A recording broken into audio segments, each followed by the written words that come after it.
All right, I am now week 8 post Achilles rupture, taking the non-operative approach, and I just saw I had a follow-up with the orthopedic surgeon, and he took the final wedge out. I had 3 of these in, so today it's out, and I'm still in the boot for another 2 weeks. But good news, the Thompson test looked really good. He squeezed the calf, and my foot actually moved a little bit, and he said it was thickening nicely, the tendon, and healing well. I'll show you how I'm walking now.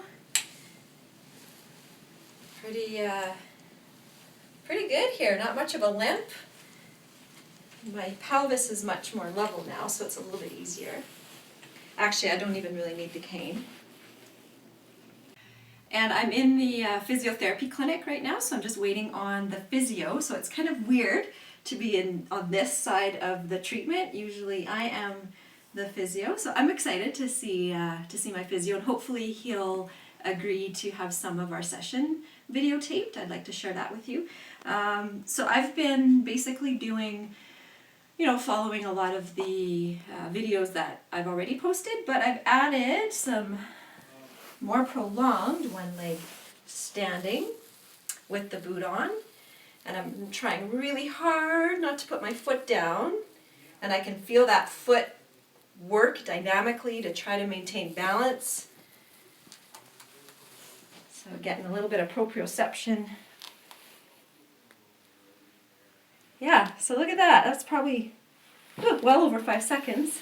So yeah, so I'm just waiting now on the physio. So I don't need you to go any further than that. But then, like we said, in 2 weeks we'll start working on getting you back into more of a walking stride position. Okay. And then you'll be able to do more functional squat patterns. Okay. Okay?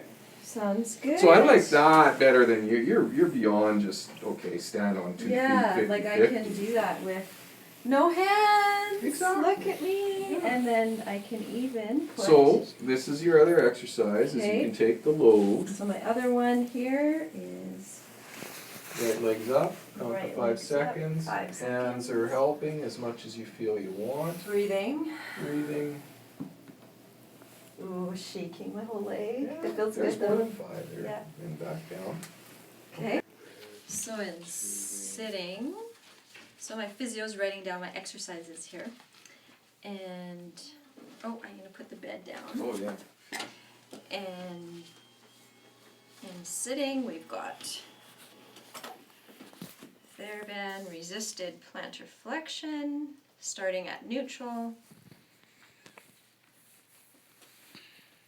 And nice and slow and straight, trying not to deviate. Mm-hmm. I can tell from all the work I've done in the one leg standing, and it's actually feeling a little bit tired right now. Feels good, but it does feel tired. And then we're also going to do inversion. Or you can do your leg cross position too. Oh, I liked that. Yeah. Oh yeah, watch this. I like this. Crossing over.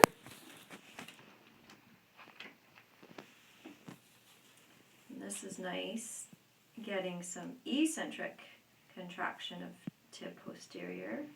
Ooh, yeah, it's really nice shaky. shakes. So red tubing, tib post, legs crossed is what we're going to call that one. Yeah.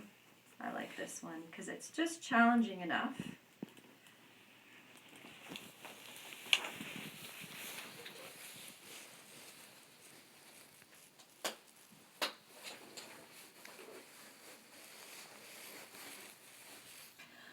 That was a snapshot of my first physiotherapy session at 8 weeks post Achilles rupture.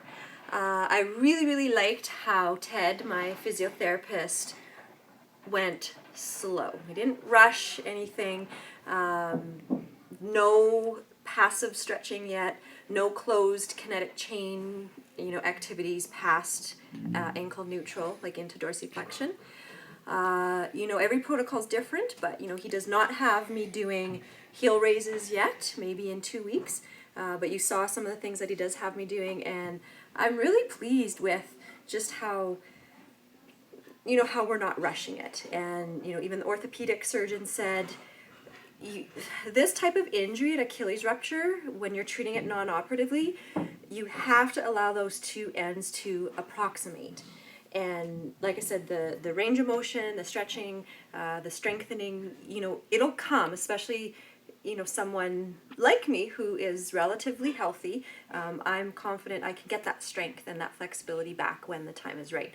So I'm very, very pleased with the sort of slow and steady approach that we're taking. Two things that Ted assessed today, which I'm very glad he assessed. One was the back of my knee, so my posterior knee. I was having some pain, and I had some ideas what the structures were, but I wasn't sure. And he pretty much pinpointed it to my tibial nerve being a little bit irritated.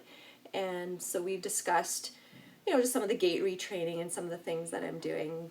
We both think that it should resolve, and if not, I'll look deeper into it, maybe do some nerve flossing or stretching, but that was one. So I'm glad we got that figured out. And then the other one was I was having some medial ankle pain, so just on the inside of my ankle, underneath where the ankle bone is, the medial malleolus, and I wasn't sure if it was my talocrural joint or my subtalar joint, so he assessed that, and the mobility he said was great. It was not hypomobile or hypermobile. It was moving really quite well. And it is important after an injury like this, where the ankle's been in a boot cast for so long, it's important that the joints don't get stiff. And they are moving great, he said, and I think the pain on the inside of the ankle was coming from the posterior tibialis tendon. I think I have a little bit of tendonitis there, which can be expected. And again, I'm not too worried, just with a little bit of that ankle TheraBand strengthening, especially the eccentric strengthening that you saw when I had remember I had my ankle crossed over top of my thigh and did the eccentric posterior tibialis contraction. I think that will help. And then again, if in any cross frictioning or ice, heat, whatever, I'll keep a close tab on that, and I'm sure it'll get better. And then the very last thing I wanted just to mention is that he did recommend getting some soft tissue work now. You don't want to do that too early, but I can do now, start getting some soft tissue work in the gastroc and soleus, and I think that's what all I have to say. Thank you. Super excited about my progress, and we'll see you next time. Namaste. For more information on what I do and how I do it, and articles that I write, please visit my website at physioyoga.ca, and that will also tell you where I'm at, offering workshops and classes and speaking at conferences and teacher trainings. And on Twitter and Instagram, you can follow me at Prosco Yoga. On Facebook, you can like my page, Prosco Physio Yoga Therapy, and I like to post some really interesting articles and videos of other resources and people that I respect.